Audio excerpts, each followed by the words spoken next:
नमस्कार स्टूडेंट्स, मैं अनुमान गुप्ता लाइब्रेरियन आप सभी के बीच आज लाइब्रेरियन थर्ड ग्रेड एग्जाम 2022 जिसकी विज्ञप्ति अभी राजस्थान कर्मचारी चयन बोर्ड ने 20 मई को जारी की है, उसके बारे में कुछ चर्चा करने वाला हूं। बहुत सारे अभ्यर्थियों की ये क्वेरी रहती है कि किस प्रकार से इसमें आवेदन किया जाए, किस प्रकार से क्या शुल्क रहेगा, क्या आरक्षण रहेगा, क्या स्थिति रहेगी, क्या हम इसके अंदर योग्य हैं या नहीं हैं, इसी बारे में मैं आज बात करने वाला हूं। मित्रों, कर्मचारी चयन बोर्ड ने 3 वर्षों के बाद 2018 के बाद राजस्थान सरकार की बजट घोषणा के अनुरूप मई 2022 में गैर अनुसूचित क्षेत्र के लिए 394 पद व अनुसूचित क्षेत्र के लिए 66 पद पुस्तकालय अध्यक्ष माध्यमिक शिक्षा विभाग के लिए थर्ड ग्रेड के लिए आमंत्रित किए हैं। आवेदन की तिथि की बात करें तो जैसा आप देख रहे हो 26 मई 2022 से लेकर के 24 जून 2022 की मध्य रात्रि अर्थात रात को 11:59 तक हम इसके अंतर्गत आवेदन किए जा सकते हैं। आवेदन की प्रक्रिया क्या रहेगी? राज्य के किसी भी निर्धारित ई मित्र या जन सुविधा केंद्र के माध्यम से हम आवेदन कर सकते हैं। अगर ऐसा नहीं करना चाह रहे जो साथी, वो राजस्थान कर्मचारी चयन बोर्ड के ऑनलाइन पोर्टल पर जाकर के अप्लाई ऑनलाइन करेंगे तो वहां पर भी उनका फॉर्म अप्लाई हो जाएगा। तीसरी स्थिति जो अधिकांश अभ्यर्थी चुनते हैं, अपनी एसएसओ आईडी से लॉगिन कर सिटीजन ऐप में, वहां पर सिटीजन ऐप और दूसरा ऐप कई उपलब्ध है, उसमें रिक्रूटमेंट पोर्टल का चयन कर एक ओटीआर जिसको बोलते हैं वन टाइम रजिस्ट्रेशन, जो राजस्थान लोक सेवा आयोग ने व राजस्थान कर्मचारी चयन बोर्ड ने भी जारी कर दिया, उसके अंतर्गत भी हम आवेदन कर सकते हैं। इसके माध्यम से आवेदन करने के लिए अभ्यर्थी को स्कैनडी की अंक तालिका व एक आईडी प्रूफ आवश्यक रूप से उसके ऊपर अपलोड करना होगा। अगर आप एसएसओ आईडी के माध्यम से आवेदन कर रहे हैं तो इस बात का ध्यान रखें कि अपना नाम, जन्मतिथि, Aadhaar card, voter card, PAN card, जिस भी आईडी प्रूफ को आप उसमें शामिल कर रहे हैं, अपलोड कर रहे हैं, उसमें दर्ज विवरण, आधार कार्ड है तो आधार कार्ड में आपका नाम, जन्मतिथि और वो जो चीजें हैं वो एकदम सही व सत्य हों। इसके साथ साथ आपका नवीनतम फोटोग्राफ व हस्ताक्षर ये अपने साथ में रखें। कई बार फोटोग्राफ पुरानी होने के कारण जब बाद में प्रवेश परीक्षा के अंतर्गत इसमें दिक्कत आती है। इसी के साथ साथ आप अपनी शैक्षणिक व प्रशैक्षणिक योग्यताओं की प्रतियां भी अपने साथ रखें। जहां तक परीक्षा शुल्क की बात है, सामान्य व क्रीमी लेयर अभ्यर्थियों हेतु इसमें 450 रुपए का शुल्क रखा गया है।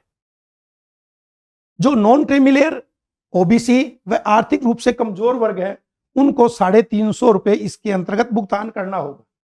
अनुसूचित जाति व अनुसूचित जनजाति के अभ्यर्थियों हेतु 250 रुपए का शुल्क का भुगतान किया जाएगा। लेकिन इसमें एक चीज ये है कि राजस्थान राज्य से बाहर के अभ्यर्थियों को आवेदन करने पर 450 रुपए शुल्क ही अदा करना होगा, चाहे वे अभ्यर्थी किसी भी श्रेणी से नहीं हो। राजस्थान राज्य से बाहर के अभ्यर्थियों को किसी भी प्रकार का छूट का लाभ नहीं मिलेगा, न तो वो छूट आरक्षण में मिलेगी और न उसको उस परीक्षा शुल्क के अंदर मिलेगी।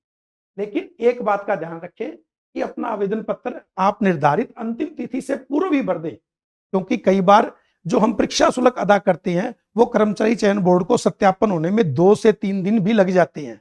और जब हम अंतिम तिथि का इंतजार करते रहते हैं तो वो लास्ट डेट के अंदर जब परीक्षा शुल्क भुगतान होता है तो वो लास्ट डेट वहां पर मिल नहीं पाती और हमारा आवेदन पत्र सबमिट नहीं हो पाता। परीक्षा शुल्क भुगतान करने के पश्चात जैसा कि लिखा हुआ है आवेदन पत्र क्रमांक और एक ये जनरेट होता है, इसका आप नोट कर लें, इसके बाद में इसकी जरूरत रहेगी। और एक टोकन नंबर भी आपको मिलेगा। जब प्रवेश पत्र मिलेगा तो प्रवेश पत्र के लिए टोकन नंबर और एप्लीकेशन अपने को जरूरत रहेगी। योग्यता क्या रहेगी?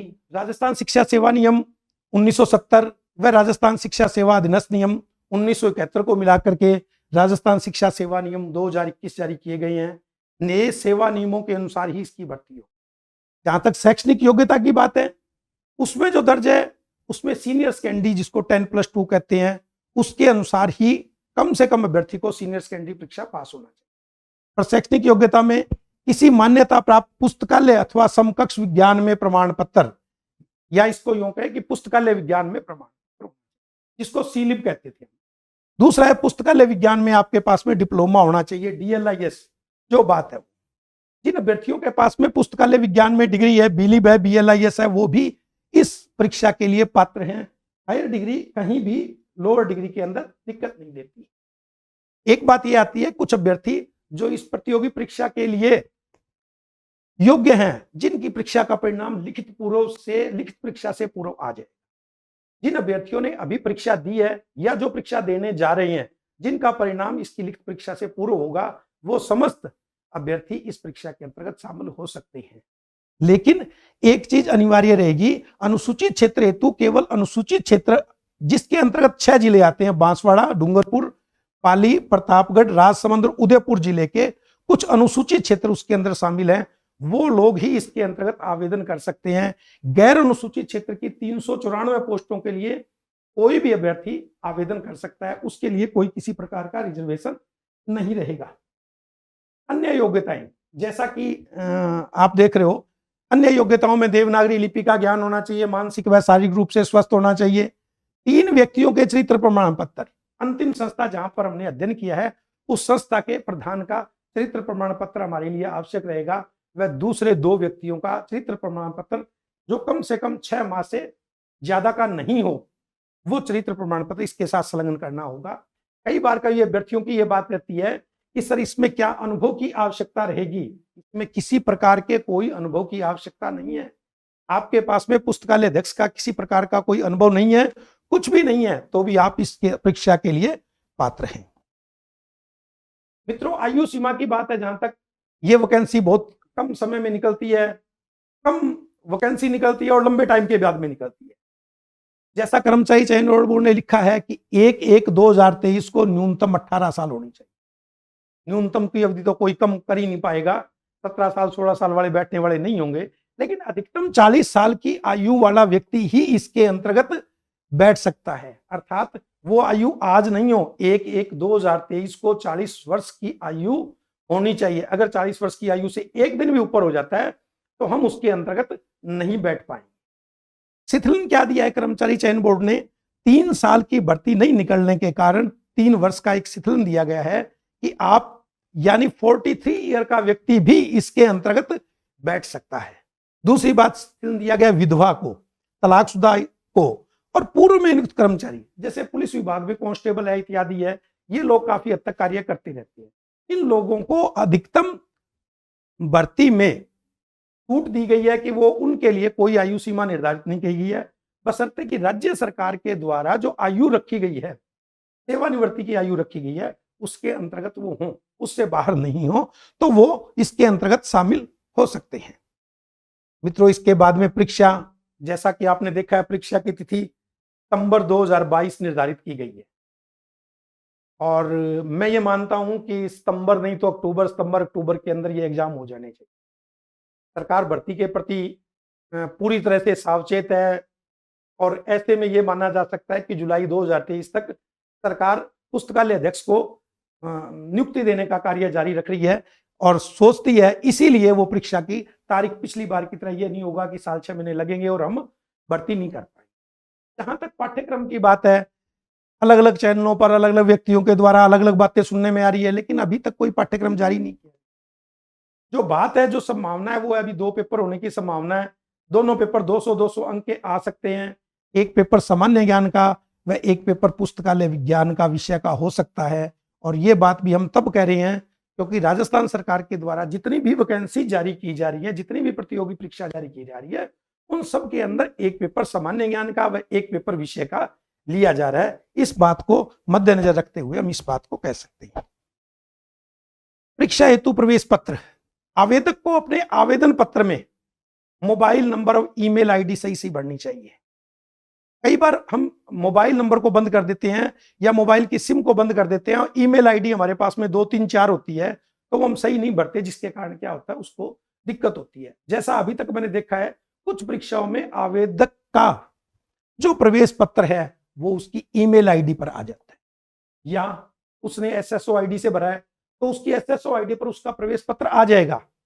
जिन अभ्यर्थियों ने अपना आवेदन पत्र क्रमांक और परीक्षा शुल्क का भुगतान नंबर, टोकन नंबर अवश्य के रखा है, यानी जब आपने ई मित्रा से भरा था उसके अंदर अपने आवेदन पत्र क्रमांक और परीक्षा शुल्क भुगतान का टोकन नंबर नोट करके रखा है, तो प्रवेश पत्र डाउनलोड उनका उस दोनों चीजों से टोकन नंबर और आवेदन पत्र शुल्क से हो जाएगा, आपका अवश्य हो जाएगा। और इनको नोट करके भी रखना चाहिए ताकि इन फ्यूचर हमें किसी प्रकार की कोई कठिनाई नहीं आए। मित्रों, पहली बार तो हमें इस बात का ध्यान रखना चाहिए कि किसी भी प्रकार से हमें कोई भी त्रुटि हमारे आवेदन पत्र में नहीं रहे। अगर हमारे पास में आवेदन पत्र में कोई त्रुटि रह जाती है तो हमारे हाथ से एक बार ये बात निकलने के बाद में दोबारा हमारे हाथ में नहीं रहती। आपने श्रेणी भरी है वो श्रेणी सुधार कर सकते हो, आपने और कोई चीज भरी है वो सुधार कर सकते हो, लेकिन मुख्य मुख्य चीजें हैं उनको सुधार करने का मौका नहीं मिलता। अभी तक के कर्मचारी चयन बोर्ड की नीति के अनुसार कहूंगा मैं कि 2 बार संशोधन का प्रस्ताव है। एक बार जब आपकी आवेदन पत्र की समाप्ति हो जाती है, आवेदन पत्र भरने की तिथि समाप्त हो जाती है, उसके बाद में 300 रुपए सहशुल्क के साथ में आप कुछ संशोधन कर सकते हो। नाम, जन्म तिथि और पिता का नाम, इसके अंदर अगर कहीं कोई छोटी मोटी त्रुटि है तो वो आप दूर कर सकते हो। अगर इसके बाद में देखा जाए तो एक बार मौका और दिया जाता है जिसके अंतर्गत आपकी श्रेणी सुधार का मौका दिया जाता है या और कुछ चीजें हैं उसके अंदर सुधार का मौका दिया जाता है। तो ये चीज इस प्रकार से रहती है। जहां तक आरक्षण का बात है, राज्य सरकार की नीति के तहत जिस जिस वर्ग के लिए जो जो आरक्षण है वो आरक्षण उसके अंदर इसके अंतर्गत भी दोनों तरह से, हॉरिजॉन्टल और दूसरी तरह से, दोनों तरह से उपलब्ध है। इस भर्ती में महिलाओं हेतु 30% की रिक्तियों का अलग से आरक्षण है। उन 30% पदों के 8%, 30% में से 8% विधवा महिलाओं के लिए आरक्षित है, वह 2% पद तलाकशुदा महिलाओं हेतु आरक्षित है। किसी भी प्रकार के अभ्यर्थी उपलब्ध नहीं होने पर उस वर्ग के अन्य अभ्यर्थियों को आगे मौका दे दिया जाता है। जिस प्रकार से अगर 8% विधवा महिलाएं व 2% तलाकशुदा महिलाओं में से कोई वर्ग अगर हमारे पास में नहीं होता है तो सामान्य श्रेणी की महिलाओं को ये पद दे दिए जाते हैं। और ये आरक्षण भी जिस वर्ग के अंतर्गत की रिक्तियां हैं उसी वर्ग के अंतर्गत रहता है। अन्य इसके अलावा जैसे ईडब्ल्यूएस, अनुसूचित जाति, जनजाति, पिछड़ा वर्ग व निःशक्तजन हेतु अलग से आरक्षण की व्यवस्था भी की गई। आपकी अन्य कोई क्वारी हो तो मित्रों आप बोर्ड पर दिए गए नंबर पर कांटेक्ट कर सकते हो, जान सकते हो जो भी स्थिति है। नमस्कार, धन्यवाद। आगे इसी प्रकार के चैनल देखने के लिए आप जेबी क्लासेज के यूट्यूब चैनल पर क्लिक करते रहें। धन्यवाद।